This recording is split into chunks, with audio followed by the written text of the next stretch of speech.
जय हिंद। आज की क्लास में हम लोग कक्षा 10th क्लास के प्रथम अध्याय प्रकाश के परावर्तन से हम लोग प्रकाश के परावर्तन को पूरे डिटेल्स में जानेंगे कि प्रकाश के परावर्तन क्या होते हैं, फिर आपतित किरण, परावर्तित किरण और आपतन बिंदु और आपतन कोण, परावर्तन कोण क्या होता है, इसके बारे में हम लोग विस्तार से चर्चा करेंगे और समझेंगे कि प्रकाश के परावर्तन के कितने नियम होते हैं। उम्मीद करते हैं आप इस वीडियो में अगर लास्ट तक बने रहे तो आप अपने बोर्ड परीक्षा तक क्या जीवन भर कभी नहीं भूल पाएंगे कि प्रकाश का परावर्तन क्या होता है।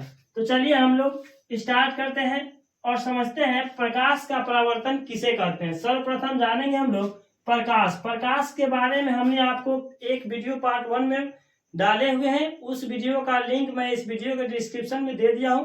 आप यहां से प्रकाश के बारे में, प्रदीप्त और अप्रदीप्त के बारे में देख सकते हैं, तो उस वीडियो को आप जरूर देख लीजिएगा। प्रकाश के किसी भी वस्तु से टकराकर लौटने की क्रिया को प्रकाश का परावर्तन कहते हैं। यानी प्रकाश का परावर्तन कहने का मतलब है प्रकाश अगर किसी वस्तु से टकरा रहा है और लौट कर चाहे वो किसी भी दिशा में जा रहा है तो मतलब वहां पे क्या हो रहा है, प्रकाश का परावर्तन। प्रकाश का परावर्तन का मतलब होता है लौटना, टकरा करके वापस लौटना या विस्तारित रूप में पसर जाना लाइट को।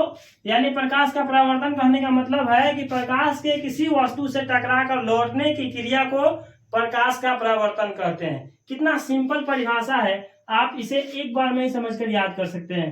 प्रकाश के परावर्तन के नियम किसे कहते हैं, परावर्तन के नियम क्या है या किसे कहते हैं। तो प्रकाश के किसी सतह पर पड़कर जिन नियमों का पालन करते हुए वह उसी पथ से होती हुई परावर्तित होती है, उन नियमों को प्रकाश के परावर्तन के नियम कहते हैं या परावर्तन के नियम। यानी परावर्तन के नियम किसे कहते हैं, एक बार और इसे समझ लेते हैं कि प्रकाश की किरण किसी सतह पर, चाहे वह कोई सतह हो, सतह का मतलब जैसे बोर्ड का है ये सतह, इस पर भी पड़कर जिन नियमों का पालन करते हुए उस सतह से परावर्तित होती है, उन्हीं नियमों को परावर्तन के नियम कहते हैं। क्या कहते हैं, परावर्तन के नियम। परावर्तन के नियम में आप देखेंगे ये एक समतल दर्पण है। कौन सा दर्पण है, समतल दर्पण। इस पर जो इकंगी टाइप का दिखाया जा रहा है उसको हम लोग बोलते हैं कलई। क्या बोलते हैं, हाई जो दिखाया गया है इसको हम लोग बोलेंगे कलई। ये आपको हम जब पढ़ाएंगे अवतल लेंस, उत्तल लेंस, वहां पे इसका ज्यादा जिक्र करेंगे। और देखिए यह जो किरण, जो से मान लीजिए ए कोई किरण है जो जा रहा है और समतल दर्पण से टकराने के बाद ये बी के दिशा में क्या हो रहा है, लौट रहा है। तो जो ये और ये ओ जो बिंदु है, ये जो टकराने से पहले तक ये आपतित किरण है और टकरा कर जब इधर भाग रही है किरण तो ये कौन सा किरण में कन्वर्ट हो रही है, परावर्तित किरण में। और इसके बीच में जो जहां पे टकरा रही है आपतित किरण, जिस बिंदु पर टकराती है उस बिंदु को हम लोग आपतन बिंदु कहते हैं। क्या कहते हैं, आपतन बिंदु। और ये जिस बिंदु से लौट जाती है तो टकराने के बाद जब लौटती है तो उसको कहते हैं हम लोग परावर्तित किरण। क्या कहते हैं, परावर्तित किरण।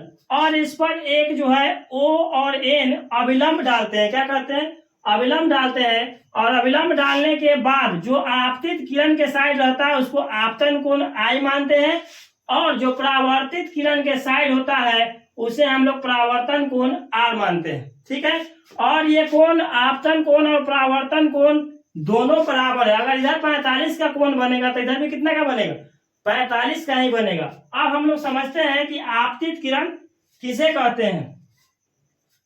आपतित किरण का मतलब हुआ किसी सतह पर पड़ने वाले किरण को आपतित किरण कहते हैं। यानी देखिए किसी सतह का मतलब ही देखिए समतल दर्पण के सतह पर पड़ रहा है तो किसी भी सतह पर जब कोई किरण पड़ती है तो उसे हम लोग कहते हैं आपतित किरण। क्या कहते हैं, आपतित किरण। अर्थात ये जो चित्र में आपको ए से ओ तक जो दिखाया गया है दूरी, यह है आपतित किरण। क्या है, आपतित किरण।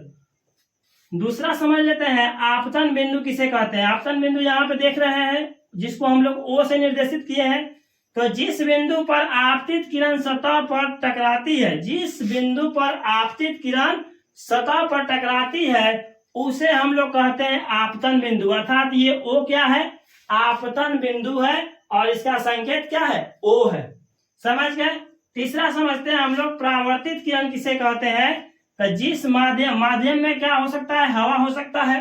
तो जिस माध्यम में चलकर आपतित किरण सतह पर आती है, उसी माध्यम में लौट गई किरण को परावर्तित किरण कहते हैं। देखिए, आपतित किरण जिस माध्यम में गई, उसी माध्यम में लौट गई किरण को क्या कहते हैं, परावर्तित किरण कहते हैं। समझ गए। अब हम लोग समझते हैं अभिलंब किसे कहते हैं। तो किसी समतल सतह के किसी बिंदु पर खींचे गए या खींचे हुए लंब को उस बिंदु का अभिलंब कहते हैं। क्या कहते हैं, अभिलंब। देखिए, किसी समतल सतह पर खींचे गए लंब को उस बिंदु का क्या कहते हैं, अभिलंब कहते हैं। अर्थात ये जो डॉटेड लाइन दिखाया गया है, किसकी आकृति है, अभिलंब की। अभिलंब यानी यहाँ पे जो O और N की जो दूरी है, इसी को हम लोग क्या कहेंगे, अभिलंब दूरी यानी अभिलंब कहेंगे। ठीक है, समझ गए। अब हम लोग चलते हैं, यहाँ समझते हैं आपतन कोण को। आपतन कोण किसे कहते हैं, तो आपतित किरण आपतन बिंदु पर खींचे गए अभिलंब से जो कोण बनाती है, आपतित किरण आपतन बिंदु पर खींचे गए अभिलंब के बीच, देखिए यहाँ पे जो बीच में कोण बन रहा है आई, इसी कोण को हम लोग क्या कहेंगे, आपतन कोण कहेंगे। यानी एंगल NOA के बीच जो कोण बन रहा है वो आई बन रहा है, और आई को हम लोग क्या कहेंगे, आपतन कोण कहेंगे। ठीक है, अब हम लोग समझते हैं परावर्तन कोण किसे कहते हैं। यानी परावर्तन कोण का मतलब यह हुआ कि परावर्तित किरण आपतन बिंदु पर खींचे गए अभिलंब से जो कोण बनाती है, उसे हम लोग कहते हैं परावर्तन कोण। यानी परावर्तित किरण यह है, आपतन बिंदु पर खींचा गया अभिलंब यह है, और परावर्तित किरण और अभिलंब के बीच जो कोण बन रहा है R, इसी कोण को हम लोग कहते हैं क्या, परावर्तन कोण। यानी परावर्तित किरण आपतन बिंदु पर खींचे गए अभिलंब से जो कोण बनाती है, R है ये कोण, उसे ही हम लोग क्या कहते हैं, परावर्तन कोण कहते हैं। अगर आप चित्र में देखें तो NOB बराबर R को हम लोग कौन सा कोण कहेंगे, परावर्तन कोण कहते हैं। अब हम लोग समझते हैं कि प्रकाश के परावर्तन के कितने नियम होते हैं। तो प्रकाश के परावर्तन के 2 नियम होते हैं, और ये क्वेश्चन आपके बोर्ड परीक्षा के लिए बहुत ही ज्यादा हेल्पफुल है, और ये क्वेश्चन आने का चांस भी है, इसीलिए आप इसे समझ लीजिए। प्रकाश के परावर्तन के कितने नियम होते हैं, तो प्रकाश के परावर्तन के 2 नियम होते हैं। पहला नंबर नियम है कि आपतित किरण, परावर्तित किरण तथा आपतन बिंदु पर खींचा गया अभिलंब तीनों एक ही समतल में होता है। देखिए, आपतित किरण, परावर्तित किरण और आपतन बिंदु पर खींचा गया अभिलंब तीनों एक ही समतल के नीचे होता है। देखिए यहाँ पे तीनों एक ही समतल के या एक ही समतल में होता है, आप ऐसे बोल सकते हैं। दूसरा नियम इसका यह है कि आपतन कोण I परावर्तन कोण R के बराबर होता है। क्या बोले हम पहले कि अगर इधर 45 का कोण बनेगा तो इधर भी कितना का कोण बनेगा, 45 का ही। आप इसे याद रखिएगा कि आपतन कोण परावर्तन कोण के बराबर होता है। तो प्यारे बच्चों, हमने आज आपको पढ़ाया रिफ्लेक्शन ऑफ लाइट, यानी प्रकाश का परावर्तन क्या है। अब प्रकाश के परावर्तन के कितने नियम होते हैं, इसमें भी हमने भिन्न भिन्न बिंदुओं पर चर्चा किया।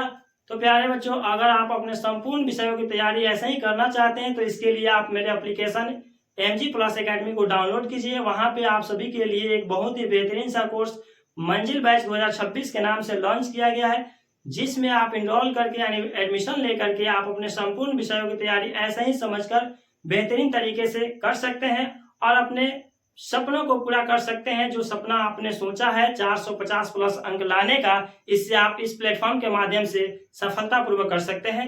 तो प्यारे बच्चों, अगर आपको यह वीडियो अच्छी लगी है तो मेरे चैनल को सब्सक्राइब, वीडियो को लाइक तथा शेयर कीजिए, ताकि मेरे हर आने वाले वीडियो का नोटिफिकेशन आपके पास ऐसे ही सफलतापूर्वक पहुंच सके। तो प्यारे बच्चों, फिर से मिलते हैं हम लोग अगले नए वीडियो में। ऐसे ही बने रहिए, तब तक के लिए धन्यवाद। जय हिंद।